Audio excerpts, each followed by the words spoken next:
Hello my students, today we are going to talk about states of matter. So, if you want to follow me from your book, you know where you are going to look at Module H, Unit 1, Lesson 5. And today's topic is really enjoying for me, and I'm sure that you will catch it really easily because it has some important subjects from your daily life. It will be really easy to understand it, and probably you have heard about it before, the different states of matter, and you are using examples of different states of matter in every time in your daily life. Even if you are, for example, drinking water right now, you are using a liquid and you are breathing in and out. You are using a gas, and all the things, your notebook, your computer, your pen or pencil that you are using right now by listening to me is basically something solid. So solids, liquids and gas will be our subject today. So let's start the subject by a simple question. In which object do you think that particles can move freely? We said that all matter are made up of particles, and we call these particles as atoms, but for now you can just say particles. And these particles are moving. All particles are moving actually in all matter, but for some they can move more freely than other states. Do you have any guess? We have rock, we have a cone, ice cream cone here, and also we have some coffee, and we have air inside this balloon. So what do you think? If your guess is air, the balloon, you are right. Particles move most freely in the gas inside the balloon. Okay? We have also the particles inside the others, but in these, and also they are moving, but in solids they are moving in the smallest pace, in the smallest speed. In liquids they are moving more freely than solids, and in gas they have the most movement. Okay, so all particles are moving. Okay, all particles move. This is the first thing that you should remember about this subject. And what we say that matter is anything that takes up space and that has mass. So every matter, every substance around you are made up of different types of particles, and these particles are engaged in different styles. We have three basic states: solid, liquid and gas, and we will start with solids. Solids has a definite shape and definite volume. What does it mean? For example, the glass that you are drinking right now, maybe if you are using, or the pen, it has a definite shape and volume. Okay, right? If you don't force it to change, you will not change the shape of it. And the particles inside the solid will vibrate because they have a definite shape, because the particles are attached together and they vibrate in their place. This is giving solid a definite shape, and they have a definite volume because they can't be compressed or they can't be expanded. Even the solids that you can just, even the soft ones, will not change their volume. Their volume will be the same. The space that they are taking will be the same, because they don't have more space between the particles. Okay, you can just see it from there. On the other hand, when we talk about liquids, the particles inside the liquids can just slide past from each other. And so liquids can flow and take shape of any container that it is in. For example, your tea or water inside your glass. So, but they have a definite volume because, again, liquids also cannot be compressed or expanded. On the other hand, the gas particles move really quickly and they can pass from each other, okay? And they are far apart from each other. They are not touching. They don't have any connection between each other. So they have really big spaces between these particles. And gas also takes the shape of its container, like liquids. That's why we can say that they don't have a definite shape, like liquids. We also say that liquids can have the shape of their container, and gas also can have the shape of their container. Imagine the gas that you are blowing inside the balloon. It is taking the shape of the balloon. Simple. And also they don't have a definite volume because there is too much space between them. So when we squeeze the balloon, we can squeeze the balloon, we can compress it, or they can be expanded because, again, the particles doesn't need any connection between each other. So here you can also see the examples of the representation of particles in a solid, particles in a liquid, and particles in gas. So for example, here in this question you can just say that these are the particles of a gas. Perfect. Because we can see that they are moving and they are not attached to each other at all. So that's why it is basically a gas. So as you know, basically, again, from daily life, we can change the states of solids, liquids, or gas between each other.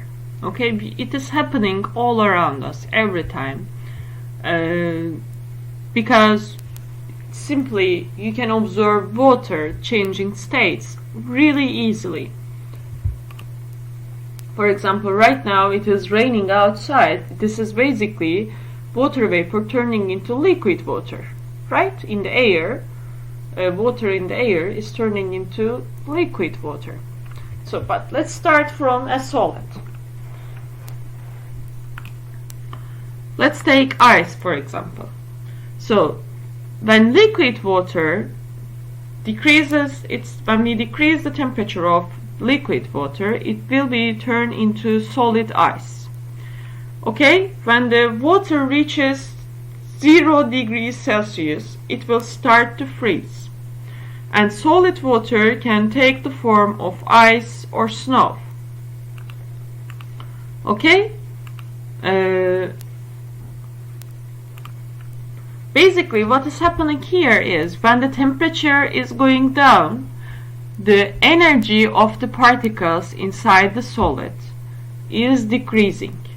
So remember, just consider, when you just feel like you are losing your energy, you will not want to move a lot.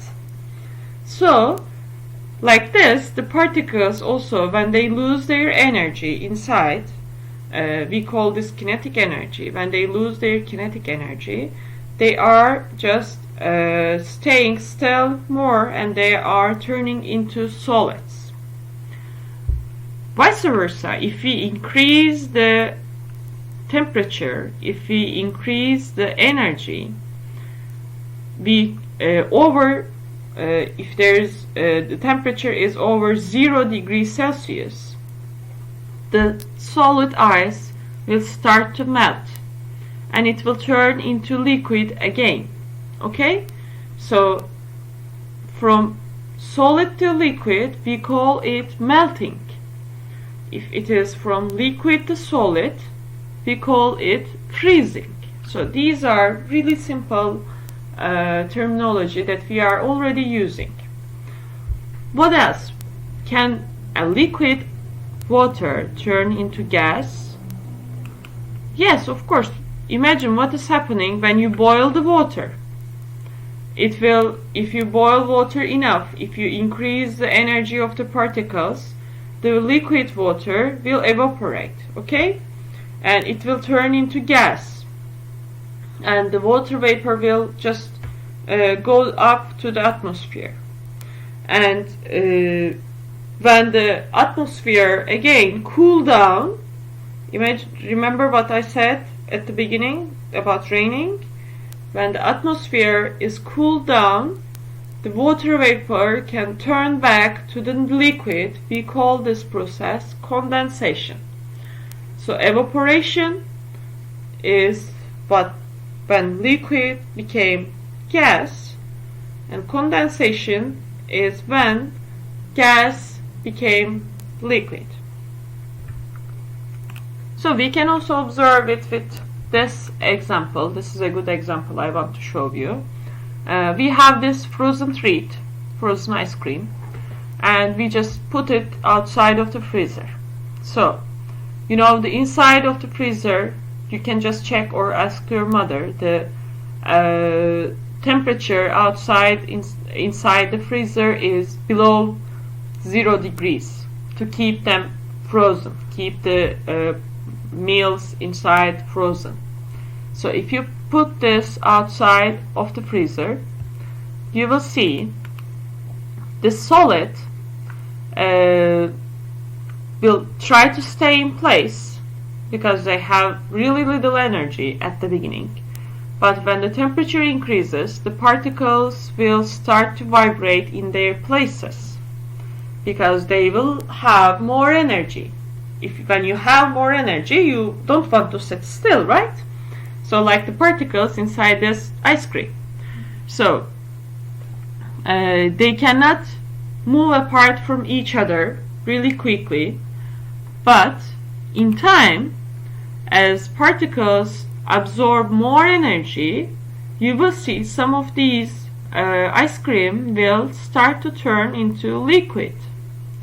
Okay, when they have more energy, they will just break the bonds between their particles.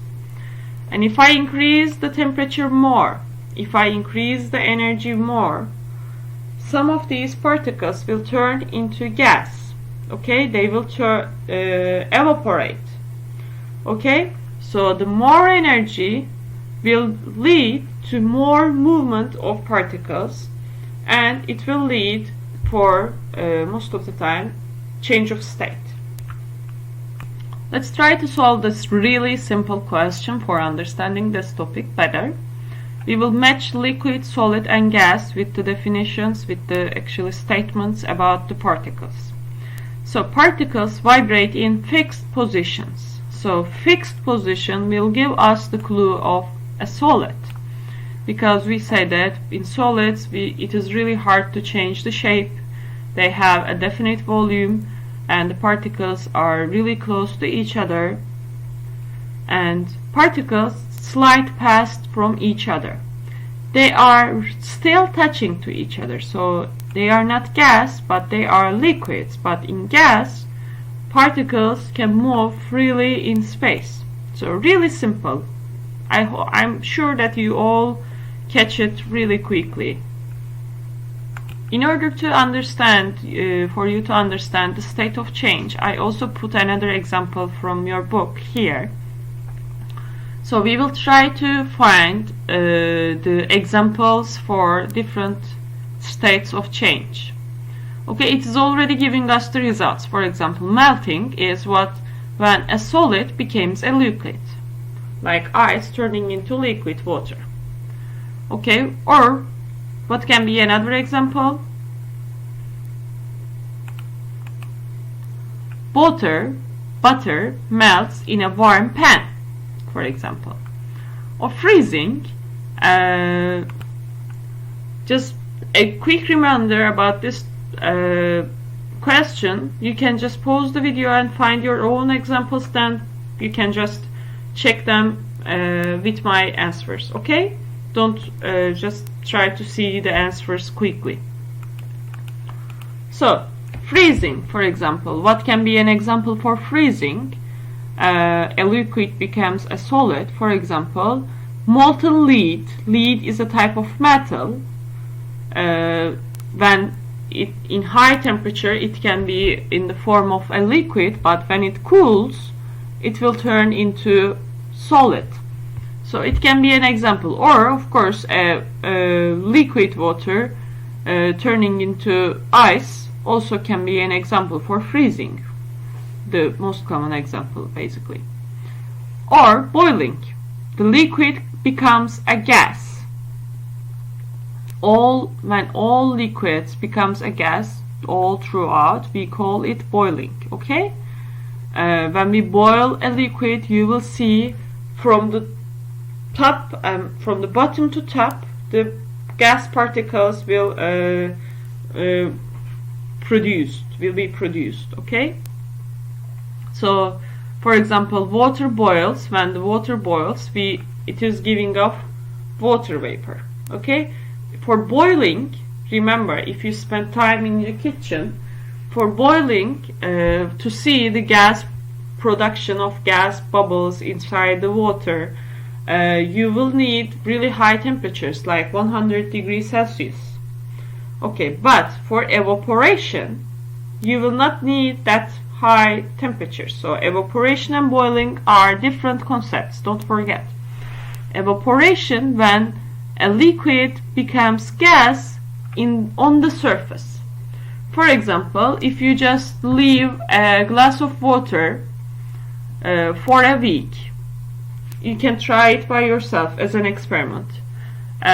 In a transparent glass, or just a plastic, you can use a plastic cup,